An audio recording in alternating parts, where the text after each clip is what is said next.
Well, hey, everybody. Welcome to our podcast this week. I am thrilled to have a longtime friend, Dave Dummitt, join us. Dave and I got to know each other way early into my time in search, Yep. just one-off acquaintances. And now he's sitting in a church that I've known for a long, long time, actually sitting in an office that it was laid out a little differently and had some much more 80s furniture in it. But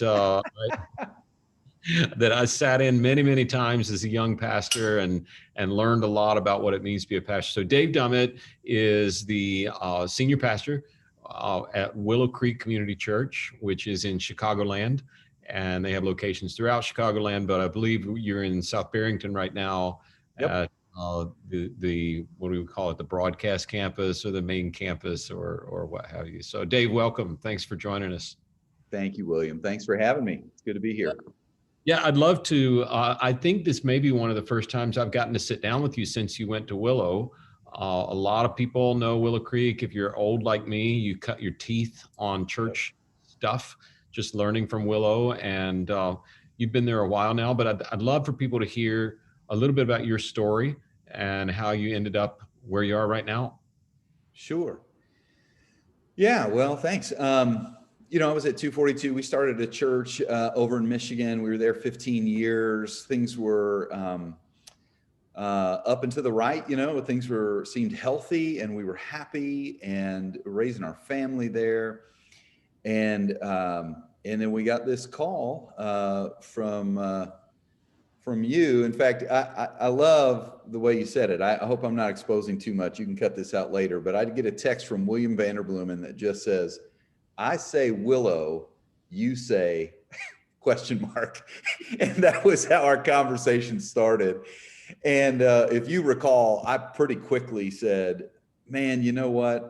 I just feel like the people of Willow going through the challenges that they were going through, it was still very raw at that time. And, there weren't scars, there were open wounds. It was still, they were still right in the middle of it. And I said, I don't know if with my, empathy has never been a huge strength of mine. And I said, man, I just don't know if I'm the right leader to serve them best in this season. And then I also said, I know this podcast is a lot of leaders are listening to this podcast. If you're a student of organizational leadership and you know the story of Willow, I just said, hey, I'm fairly certain that new board is going to overcorrect and micromanage that next guy. And I'm a church planner. I'm not a fan of having 8 or 9 bosses. And so I just very quickly said, I don't even need to have a conversation, and we moved on. And then it was about, 6 or 7, 8 months later, you reached out again and said, would you consider it? And you pulled the old, would you pray about it? Which is really, I feel like unfair, when you start throwing that out there, because how am I going to say no to that? So we started praying. But my wife and I, in both circumstances, have always made the decisions or those kinds of decisions through the lens of saying, hey, we've got one life to invest. We're not here but 70, 80, 90 years. We've got one life to invest. We want to have the greatest impact for the kingdom that we possibly can. And that's not always a numbers game, but whatever the most significant impact is that we can. And we felt like at the time with 242, it was healthy. There was momentum. We just felt like, man, we just feel like it's here rather than to go to some place where I'd never done any sort of turnaround. I'd always been a startup guy. And so it just didn't feel like Willow was going to be the place that we could have the greatest impact. So we said no a second time. And so honestly, the first time I ever had a conversation with anybody from Willow was about a year after the first time you asked me. And that really has to do with a conversation. When you asked me the third time, the Holy Spirit's voice sounds a lot like my wife's voice. Okay. And I don't know if you. In full transparency, the first time I asked, the second time I said pray about it, the third time I waited and I called on a Monday morning. Tricks of the trade. That's tricks of your trade. I love it. So, but my wife said, hey, you know what, Dave, you keep saying no, or we keep saying no because we think we can have the greatest impact here because our church is healthy and Willow is having challenges. And she said, you know what? maybe the way the reason you're saying no is the very reason we ought to look into it. And I said, well, what are you talking about? And she said, well, maybe you've built a team here. Maybe God wants this church to grow and you leave. And maybe as God blesses that, as God works, we can help be a part of it. Now God will have two churches growing, two churches healthy. And I thought, that is hard to say no to. So we said, we'll have one conversation. And then, as is the case with so many of our new team members coming, once you meet the people of Willow, once you start talking to these people, the story of this place, the potential of this place, the legacy of this place, and just the hearts of the people, you just fall in love. And that's what happened to us. So here we are. Wow. So it may be presumptuous to assume that everybody listening understands Willow was founded in 1975, I think, something like that. Or I believe, yeah. Yeah, somewhere in there. And when there were mutton chops and bell bottoms before they're starting to get cool again now. And really was one of the first voices for, if you're healthy, you ought to be growing, almost an entrepreneurship for Jesus, like go grow the church for God. And then the guy who founded all that, who I have looked up to for many, many, many years, ended up running into a really bad leave, and a whole lot of pain surrounded that. And a lot of people said a lot of things happened, and some of them did and some of them didn't. But you walked into a big freaking mess. And I'm just wondering, like, how are you doing? And, why are you still taking my phone calls? And well, you know what, to your credit, you did a great job, and Tim on your team, who's now on my team, you're welcome. You guys did a great job, and the elders, to their credit, and some of the staff here that was involved in the process did a great job of helping me understand the lay of the land here, what was the status, where people were, what we were going to walk into if we were going to walk in here. And yeah. So this is an interesting question. So, and by the way, for everybody listening, I have zero interest in villainizing anybody in this equation, including Hybels or Dave or Willow, or this is just the wrong podcast for that. So if you're looking for the juicy details, go to a different podcast. It doesn't work. But what I can give you some of those. I can give you some of those. Since I've been here, there's lots of them. I guess. Just kidding. Well, I'm on a lot of them now. So I've been saying for a long time, and I believe this is true, 2021, and I think on into 22 is going to be a year of turnover. You've had a lot of people who didn't make moves in 2020 that naturally would have, but stayed because it was a mess, or because they were quarantined, or because they didn't want to add any uncertainty to their life. You've got people who are moving back toward family of origin because the pandemic's made them realize life's short. You've got people just rethinking their life. Like you said, you and Rachel say, we got one life to live, one life to give. What are we going to do with it? So it's going to be a lot of turnover. And when I try and help a church and a pastor come together, I think I said this to you. If I didn't, I should have, especially given your spouse's name. I said, my job is to make sure that you don't walk down the aisle with Rachel and wake up next to Leah. Like tell it like it is. So what have you learned as a candidate? Is there somebody listening right now that's interviewing with another church? I know there is. Okay. And what should they be asking to try and find out what's the what? Like, what's real versus the, our church is so great. And, because people on search committees love their church. So they tell the best of the best. What should people be asking to uncover the real? Yeah, that's a great question. And I tell you, if I can sidestep it just a little bit, I think what could be more helpful is not necessarily the specific questions to ask, because I bet you could help people with that. I bet there are lists on a website that people could find with that. But I do believe what I got to experience was a posture of sort of this, rather than being a scarcity thinker, an abundance thinker, which really came from the fact that I had a very healthy, church that I was a part of. And so I wasn't looking to leave. And if whether you're looking to leave or you're out of a job, whatever, if we could get really settled in this idea that God has a role for you to play, that God he hasn't forgotten you, he doesn't want to underutilize you, that God really is a part of building his church. I mean, that was a thing that Jesus talked about.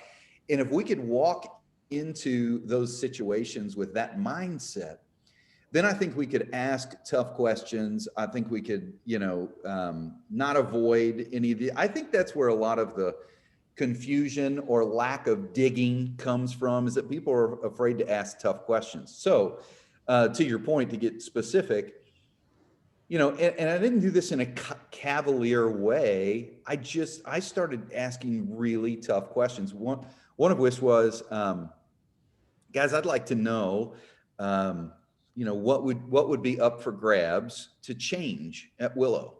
Could I change the 5 G's at Willow? The values that they've had for so long. Could I change the mission statement? Could I change the logo? And I knew I was building up to a question: could I change the name of Willow Creek if I came here? And I'll be honest, I don't think, even with the challenges that Willow's had, I don't necessarily think that needs to happen. I think there's still a lot of positive energy around that name, a positive reputation around that name. I just wanted to see how those elders would react to me saying that. And you could just, there was a lot of tension in the room, but I'm pressing to know what kind of changes would people be willing to make? What kind of relationship would we have as a board and as a senior staff person? I want to know what the ends look like, if we're a governing kind of board and we're not speaking into the how, but what we want the ends to look like. Then I'd like to know exactly what does a win look like in the first 90 days, in the first year, in the first 3 years, 5 years, those kinds of things. One in particular question that I asked that I thought was, it really, I think showed me a lot, is where do you all disagree? Where do you all see your greatest source of tension among each other? And so that was interesting. I knew that the board had kind of locked on, they couldn't get unanimous about one of the candidates before me. And so I just asked, I said, tell me why you guys couldn't agree on that last candidate. Like, what's going on? And so I was able to just really open-handedly, not in a cavalier way, but just to kind of say, hey, whatever the big issues are that we're going to be talking about, because those things are eventually going to bubble up, can we talk about them now? That's good. So you get there and you're still with Rachel, no Leah. That's good news. And you had to have kind of run into surprises. Like, I mean, what were some of the things you planted your own church? It's Jesus Church, but you planted it. You got to do it the way you wanted to do it. Then you're walking into a thing that you did not plant. Yep. And that is in a whole lot of trauma. I'm sure you anticipated some of the things that you faced, but what were some of the things you didn't see coming? I'd love to hear one or two of those, because it might help somebody as they're getting ready to walk into a new thing. Yeah. In some ways, some of the things that I didn't see coming is not going to be very helpful for everybody, because we all couldn't see the way COVID was going to impact things. My first message was the week that George Floyd was murdered. And so, what that did to our staff and what that did to the internal conversations and how that, it's just, the stuff that has been so polarizing for so many churches, I couldn't have seen that coming. So, but that's not so helpful for everybody. I think what I didn't see coming is that, when analyzing a situation, one of the things you're going to look at is where's the financial situation of the church. And, I've been a church planter. I remember when, we had to vote to buy pencils. It got pretty tight at times. That's an exaggeration, but, the financial situation here was, I knew where it was on the graph, but I hadn't really seen the momentum of the graph. And so we didn't really see how quickly things were falling. And that was a surprise when we got here. I probably didn't analyze that as well as I could. No one hid that from me. But it just became very evident very quickly that some of the changes that we would normally have made over the course of, a few years needed to happen within 6 months. Wow. You can edit this out later if I'm incorrect. I think we were staffed at about 59 to 1. We were staffed like a church that was 26,000 people, and we weren't that, anymore. Pre-COVID, it was probably 19,000. And then as COVID was going, we were experiencing some of the things the rest of the country was. And then looking into this year, knowing that reopening was going to be slow. So there was just a lot of changes that needed to be made primarily because of our financial realities. And that was a surprise. And tough too, because, one of the first things you want to do when you come into a place is, hey, don't make any changes because you've got to build trust. And, great way to not build trust is to make a bunch of changes quickly. Let those changes involve layoffs and reorgs, and also do it all over Zoom, because that really helps people build trust with you. So, it's been a season. It has been a season, but God has been faithful. And I was just telling you before we hopped on here that, man, we're just starting to see some wind in the sails. So I'm excited. That's great. So if it is a year of turnover that's coming, there are going to be people. I'd like to examine this from two sides. One, as the guy who has to say, yeah, we're going to have to make some cuts. We're going to have to make some changes. What has the last 12 months taught you about how to navigate letting people go when they hadn't really, quote, done anything wrong? Sure. Man,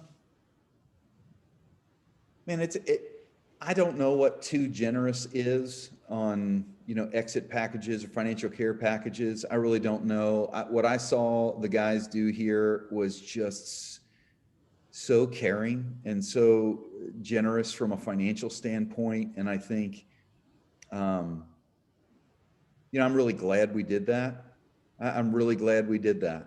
I think that will have not only, that just feels right for the people that get to experience it, especially coming into a job, into COVID. It's got to be so difficult for them. And my heart just, literally, I'm up at night. That's one of the things that just breaks my heart.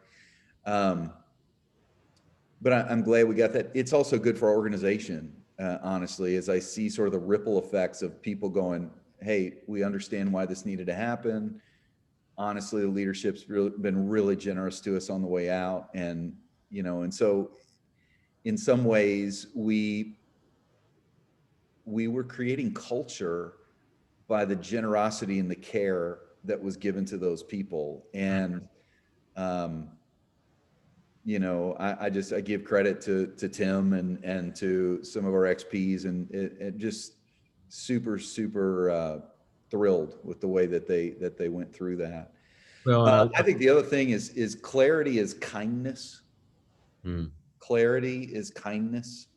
And so to let people know what's coming, not so far in advance that everyone's just waiting for the shoe to drop or the sky to fall, but for months and months, because I don't think that's fair. But just to let them know, hey, here's our reality. Here's why it's happening. Here's what we're going to do to fix it. Here's how it's going to be good on the other side. I think the guys just did a great job. And just singing their praises, because, we're talking about, I think it was, the numbers here is tremendous. It was what, 400 or so folks. And then to cut it down to maybe 250 or 300, I'm not sure, but it was a lot. And then those that stayed, a lot of reorganization happened so that we could run the church, the multi-site church, in a more efficient way as well. And so there was just there was a lot that went on, and the clarity with which people did that, I was super impressed by. Well, I couldn't agree with you more. Interesting for those of you listening, Dave limited his comments to how you treat staff. And one of the benefits of being in a virtual culture, Zoom wise, is you don't have to stand there after church and listen to everybody complain about what happened to their favorite staff person. That's a whole nother podcast. Once we get through the virtual world, I might have you back on to talk about that. But the two that you brought up on treating staff, I couldn't agree with you more, because here's a great secret. When I'm interviewing people who might be thinking of going to Willow or to whatever church it is, invariably the most talented people say, what happened to the guy who was there before? Yep. How did the church treat him when it was time to be done? And whether that's, well, they went on to pastor a bigger church, or they retired, or they had to leave. The story you're writing with your severance packages is a story that travels a lot farther than you realize. And it sets culture in a way that people don't realize. I can't think of a time, I'd have to think long and hard to come up with an example of a church where they just paid too much severance. It was just too much. Most of the time it's the other way around. So it's like that old thing. I don't know, Dave, do you ever have a parent say, when you're going on a trip, lay out everything you're going to pack and then put half of it away and put the other half in the suitcase? Because you always, it's the reverse with severance. Like, think of what you were going to do and try and double it. Yeah. Because view it as investment in your next staff person. And then the other thing I would just say, the whole walk down the aisle with Rachel, wake up next to Leah, people can handle a lot more than you think they can, but very few people like surprises. So yeah, totally agree with where you're going there. That's just gold. So as you have moved into a new staff, what have you found? You've had to deliver a lot of really hard news to staff virtually.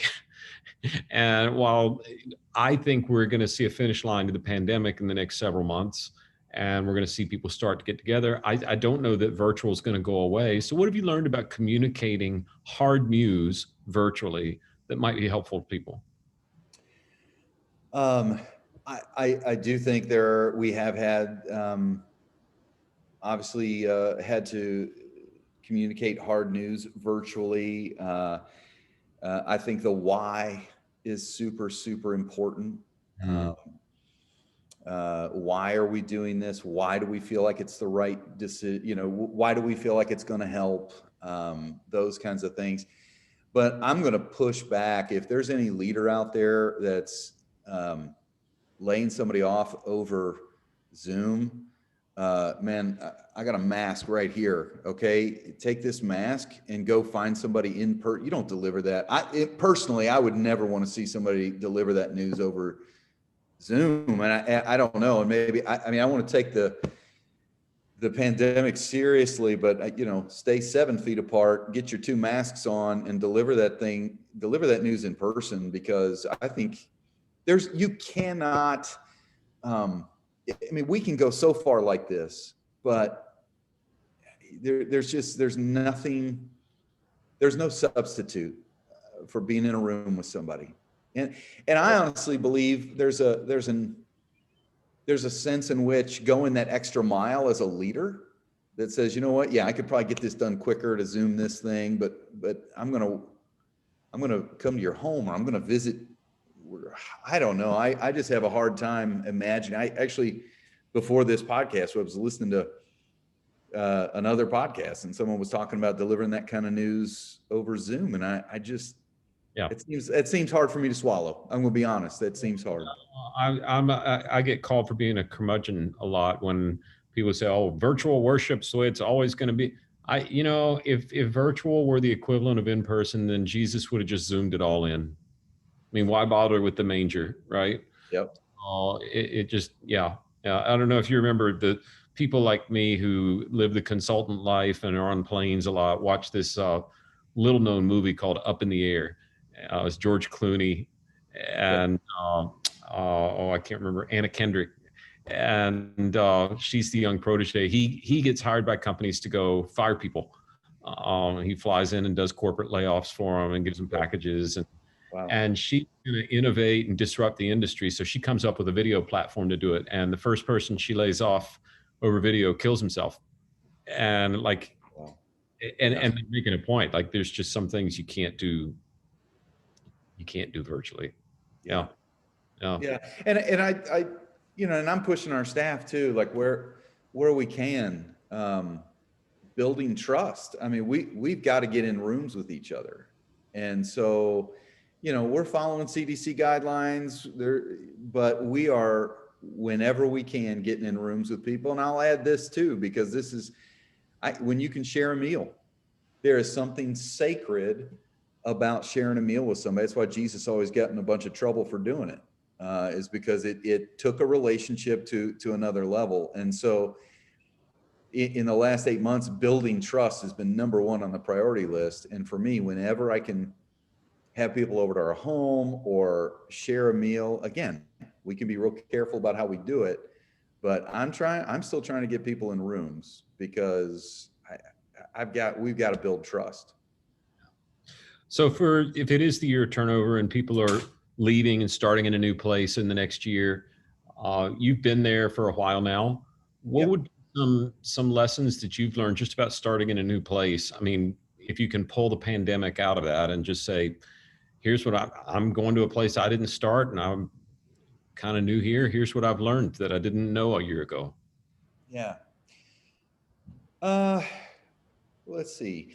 One thing that I'm really feeling right now, because we have a lot of team members that are coming from other great churches, and inevitably we hear the same message is, wow, I loved where I was. I didn't really, feel I wasn't looking for anything. And then someone mentioned this to me and I just couldn't shake it. I couldn't get it out of my mind. And now they're here, or coming here literally this month. And I think what's interesting to me is, God called Moses, and then Moses is saying, well, I don't have what it takes.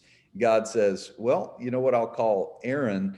And then when Moses talks to Aaron, like, he didn't even have to convince him. It was just, this is what we're going to do. And it dawns on me that if God's calling you somewhere, he's probably calling the team there as well. Or if, I understand it, in other contexts, you might be the one staff member that's getting moved in and there's not a whole big reorg and that sort of thing. But there's going to be other leaders that God is calling, maybe, volunteer leaders that God is calling. If he's calling you to a mission, and that mission is God-sized, which means, number one, you're not going to be able to accomplish it on your own. Then I would say, number two, God is already calling other people to be a part of that. And I feel like I'm experiencing that, which is just so wonderful. New when we get here, I would say just how important listening is.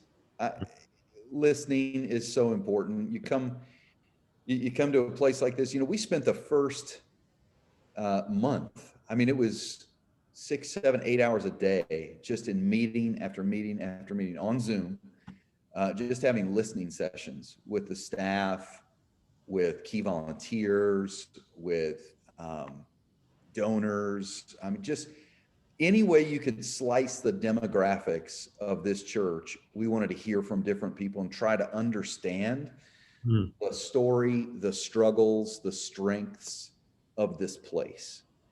And so listening, I think, was huge. By the way, I used to, like, instinctively, I would lead by walking around. I don't know if you do that at all, but just like every once in a while, you just get up, you walk around, and you just kind of are able to take a pulse on how you doing, Bob? How are things going, Sue? And man, in the pandemic, we just haven't been able to do that. And I just now, man, I wish one of Chris Hahn came here from Southland, and just a great guy. And he told me that he's been just having one-on-ones. He's trying to get through all of Willow's staff, just doing a half-hour one-on-one to say, hey, how you doing? What's your name? Tell me your story. And I thought, that's what I've been missing. I usually lead by walking around. Haven't been able to do that. And his idea about just checking in and getting to know people, I thought was brilliant. So that's one of the things I'm going to be doing. So listening, I think, is super important. That's great. So Yeah. you had to change out a whole lot of staff. You've had to say goodbye to a lot of people. Yep. How do you keep from like how do you as a leader keep people from focusing on the move from one crisis to the next crisis to the next, like how do you get people's head up out of the crisis? Well, one of the things we have here at Willow that is part of the reason that I came was just this place was founded on, an obsession with seeing people come to Christ. I mean, just an evangelistic fervor that is just unmistakable, and it's just in the water here. And in the last few years, certainly there's been definitely fires, and people have been focused on that. But just reminding people of, the main thing being the main thing. I've been thinking about a fireman and how, a lot of times the firemen are focused on putting out fires, obviously. And a lot of times they're putting out fires in storage sheds, and they're helping, homes get saved and that sort of thing. But I don't think anybody signs up to be a fireman because they want to, spare somebody's storage shed. Like people sign up to be a fireman because they want to save lives. Yes. And so for us at Willow, I've just been, slowly starting to say, hey, man, why did we get into this? Like there were fires and we needed to focus on those, and we're getting those put out. But if that was 90% of our focus when we got here, and we need to shift that focus to where 90% of our focus is saving lives again. And I think as we tap into that, I think we got some old firemen around here that are going, you know what? That is what I signed up for. That's why I'm doing this. And people are starting to get excited about that. So that's great. I can't wait to have you back on in a year and see where things are, because I've had the privilege of seeing it from the inside out, both with that really great board of people that we got to work with in the search process. And then, as you alluded to, I came back, I forget when it was. I don't even know if you were too far down the road with interviewing. And I was talking to our COO, Sutton, and he said, how'd it go? And I said, it went fine, but we're going to lose Tim. He said, what are you talking about? Don't say that out loud. Why would you say that out loud? I said, no, I can see it. I see his heart moving there and Jesus moving in him. And then sure enough, it works out that he gets to be at your right hand and helping you. And I just couldn't be happier. And I hope that I get a lot of things wrong, but I hope that there's some leader out there that is going to have turnover. They are going to have one of their key people leave. And I just really hope that if you're in that spot today and you're listening, you just remember, I get tempted to say, well, Tim's my guy. And William, think about the theology you just said. Yeah. Tim is not my guy. Willow is not Dave's church. This all belongs to Jesus. Yeah. And in the year of turnover, you were so gracious. You were so gracious in that. Tim, we can both brag on him through the process. He was a prince, just above board the entire time. And that was, I said it when it happened. I said, somebody's going to, because that happened so fast. You guys were making decisions. Tim needed to I needed to make a decision. And it all happened so fast. And Tim and I'll joke, hey, 4 years from now, we're going to be at a leadership conference and we're going to tell that story. And it's either going to be an example of Jesus miraculously building his church or just horrible leadership on our part, But so far, I will tell you, a lot of times, whether you're a genius or an idiot is just how it turns out, But here's the thing. So far, Tim has been great. What? What's the old line? There's such a fine line between clever and stupid. Yeah, exactly. So, but anyway, so far, it's just been a God thing. It has been a God thing. And so I'm glad you recognize that and we're open-handed Tim Oh, recognizing that, it has been awesome. So well, I get a lot of things wrong and have done it wrong before, but man, I just hope as we enter a year of turnover, we all try and remember this is Jesus Church and we're just trying to make it win, however that needs to happen. And I'm thankful that you're there. I am thankful for your time today. And I think this is going to be a real help to people as they're trying to navigate what's going to be a really turbulent year in the job market. And you may be coming somewhere, you may be going somewhere, and you may be saying goodbye to friends. But at the end of the day, it is Jesus Church, and you never know. You might get 3 calls, one of them on a Monday, and eventually have to break down and say yes. that's right. That's right. Dave, thanks so much for making time for us. I really appreciate it. You bet. Absolutely. Have a great day. You too. And if you want to get the show notes and follow Willow and see what they're doing and learn more about Dave, just go to vandercast.com. We'll send you an email. We won't beat up your email box with a bunch of different things. Just show notes and let you know what's coming next. Thanks for tuning in, and we'll talk to you again soon. See you guys.